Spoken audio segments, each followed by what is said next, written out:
We are going to talk a bit about integrative medicine tonight. So what we'll learn today, what is alternative medicine, what's complementary medicine, what's integrative medicine, how many people are using integrative medicine modalities and why are they using it, a bit about kind of the terminology. So many of you may have heard the term alternative medicine. That's really the term that was being used in the 1980s. And so in the 1990s, the term complementary medicine was really the term being used and defined as practices not generally recognized by the medical community and used with conventional medicine. In 1993, a popular scientific article came out of Harvard, and it documented that 1 in 3 Americans were using some type of complementary and alternative medicine. So I would encourage people, and I would like people to know that the term really being used today in the 2000s is integrative medicine, and that is defined as combining treatments from conventional medicine, what your regular doc tells you to do, and complementary and alternative medicine for which there's high quality evidence of safety and effectiveness. So these are just, sometimes when people think about integrative medicine, they think about acupuncture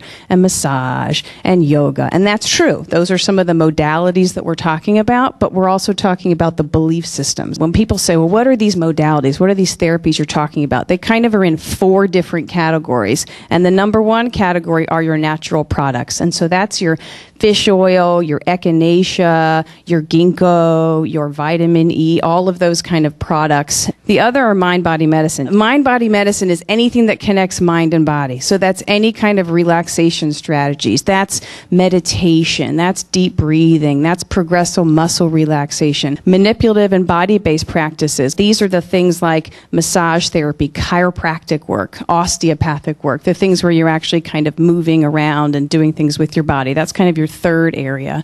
Then the 4th, other practices. That's where they put energy healing in there. So that's things like healing touch, and then whole medical systems fit into here. These are things like traditional Chinese medicine, Ayurvedic medicine from India. Anyway, why do people use it? To improve your overall health, maybe to relieve symptoms of an illness, to relieve side effects of medications, to increase control over your health. So just a quick recap on who's using. About 30% of people in general are using these modalities, but the number is often much, much higher in people with chronic illnesses. Most people who use it don't tell their doctor that they're using it. Why not? That's a good question.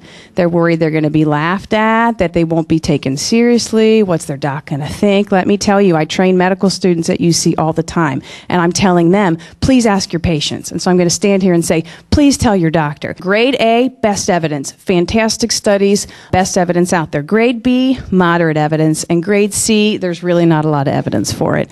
And then he does potential harm, right? Because maybe there's a lot of evidence for something, but it's potentially harmful. 2 is moderate, and grade 1 is least harm. For example, something that Dave Rako would rate as an A1, good evidence, little risk of harm, psychotherapy in combination with medication for depression and anxiety. B2, some evidence, some potential harm. Kava and valerian root, often used for anxiety and sleep. C3, he doesn't have a lot of C3s, but a C3 is little evidence, really high risk of harm.